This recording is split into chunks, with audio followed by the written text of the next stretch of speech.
History Investigations Chickasaw presents National Coast to Coast Recreational Live, Area. Bigfoot.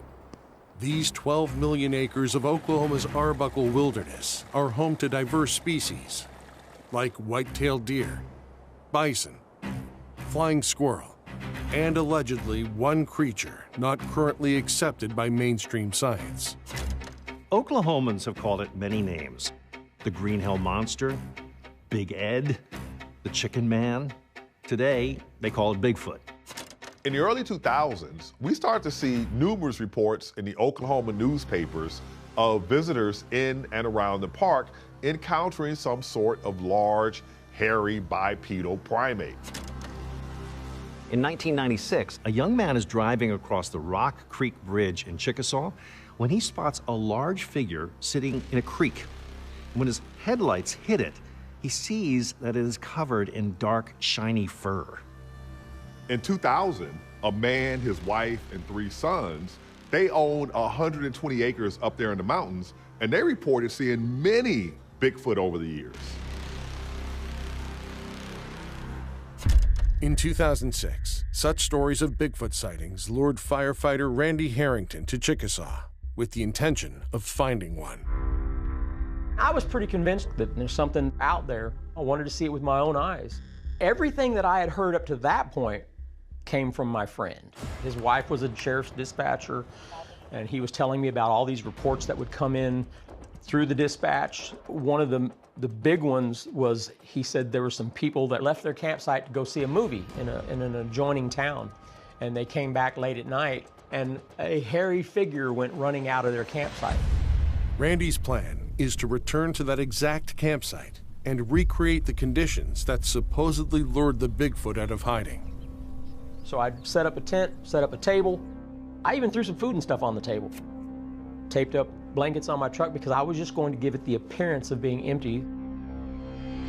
And just shut off the engine, close the blankets, and that was it. I had purchased a parabolic microphone, stick it on the top of my vehicle, and it has a headset, so you could hear really well.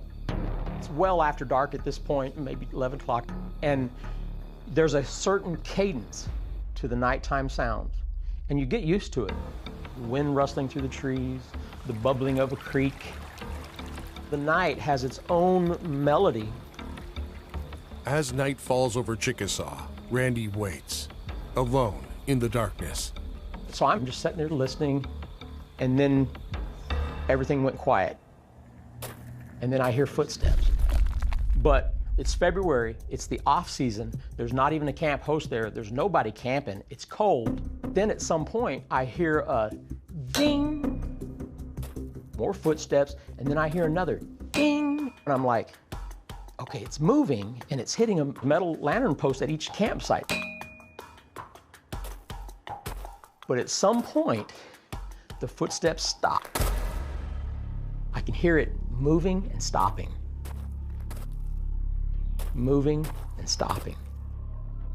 While Randy's parabolic microphone can pick up sounds up to 600 feet away, it can't tell him where they are coming from or how close they are.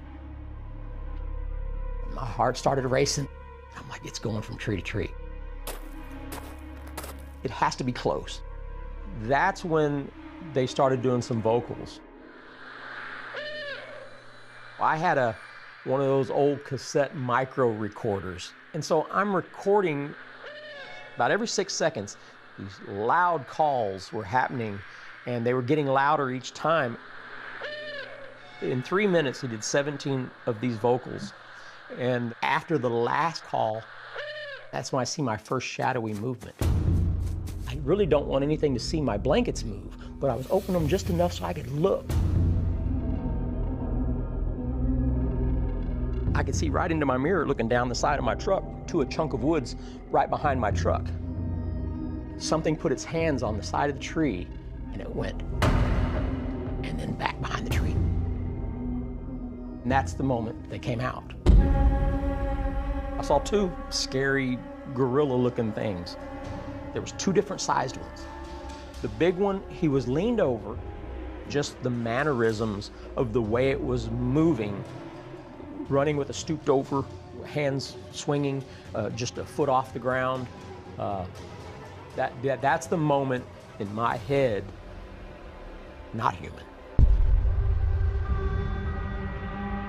And then they both made a beeline to the back corner of my truck. With what I could see in my mirror, I could see the little one duck down behind the tailgate.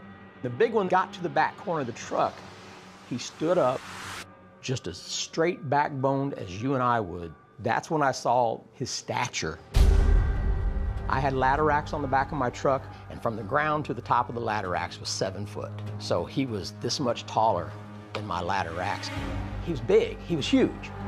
He grabbed the side post, and I could see an upward pointing thumb with his left hand. His shoulders looked like bowling balls, just incredibly muscular. And that spooked me. So I let the blankets close, and I'm in the darkness, and I was just like, oh my God, please don't come down here. Randy had set the perfect trap. The problem? He's now the bait. And then he took a move, and he was coming up the side of the truck. That's the moment I was in a real panic mode because my doors weren't locked. He had hands. He could manipulate the door handle just as easily as you and I could.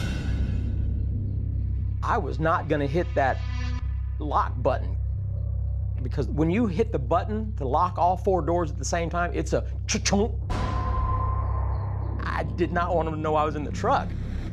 I'm looking down, and I can see my shirt between my chest going boom, boom, boom, boom, boom, boom, as my heart's just thumping.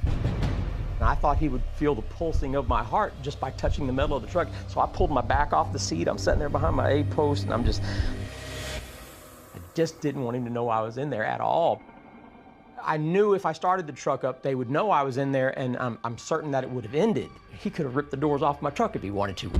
If I was to get out, I'm free game. I mean, he ripped my arms off, I'd be dead. Then, in just a split second, the whole back end of my truck squatted. He was on the back of my truck.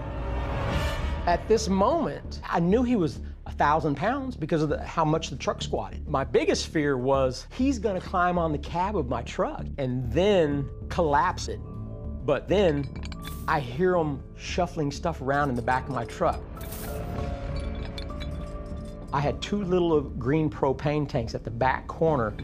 I hear those tanks get knocked together. Ping! And all movement stopped. And then they leave. Even after they left, I just kept thinking that they were gonna come back. Every little noise I would hear, I'd be like, is that them?